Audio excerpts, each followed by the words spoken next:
On va parler des hebdos avec Hélène Frade. Bonjour Hélène. Bonjour Arnaud. Alors au menu cette semaine, c'est inévitable, la guerre fratricide qui oppose les islamistes chiites aux islamistes sunnites en Syrie, en Irak, mais aussi au Liban. Oui, islamistes contre islamistes, ou quand les loups se mangent entre eux.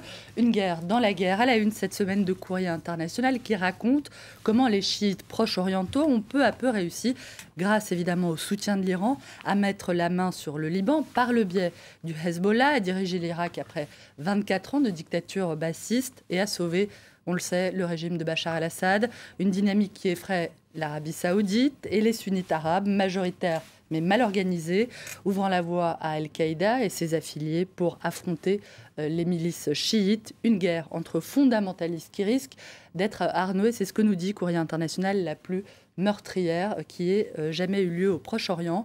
Le Courrier International qui évoque toutefois une lueur d'espoir, le refus d'une partie de la société civile arabe d'accepter la mainmise des fondamentalistes sur son mode de vie.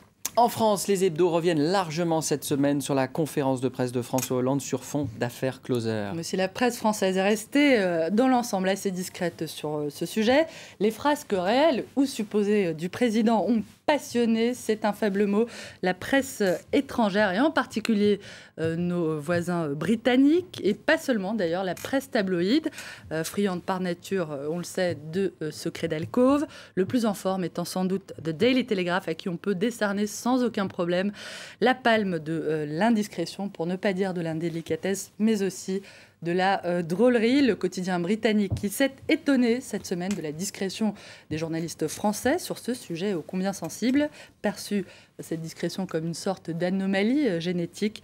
The Daily Telegraph qui écrivait cette semaine, depuis des siècles, nous avons rallié le stéréotype des Français obsédés sexuels, alors qu'en réalité, ces âmes parfaitement abstinentes et si peu portées sur le sexe, eh bien, n'ont qu'une envie, visiblement, c'est de parler de sécurité sociale. The Telegraph qui est allé jusqu'à se demander si ce sont les Français ou les Britanniques qui sont fous, mais que les tabloïds d'outre-Manche se rassurent. Il y a bien une presse à qui tout cela n'a pas échappé. En tête de gondole, évidemment, Paris Match, avec cette une entre sensiblerie et flagornerie. François Hollande et Valérie qui, au passage, semble-t-il, a non seulement perdu la face, mais aussi son nom de famille. Un couple face à l'épreuve du pouvoir. La pipe politique en France aussi, on sait faire. Et oui, et on rajoute que Closer, les ventes, hein, elles ont explosé en France. Les Français hypocrites, non, pourquoi? Parce que nous, il n'y a pas que l'affaire Closer dans la vie. On s'intéresse au pacte de responsabilité qui va être proposé aux entreprises, n'est-ce pas? Perçu et affiché comme un tournant et ou une accélération de la politique de François Hollande, l'idée déboussole la gauche à l'ébranle, la droite.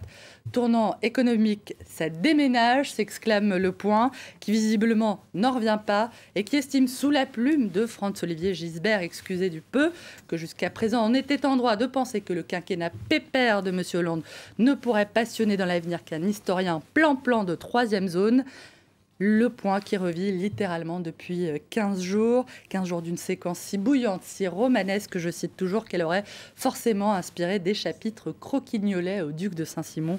Il y a, estime Le Point, dans ce charivari, tout ce qu'aimait notre mémorialiste national, des polissonneries au coup de théâtre politique. Bref, on ne sait pas si tout ça va finir par régler les problèmes, mais au moins, il y en a que ça amuse.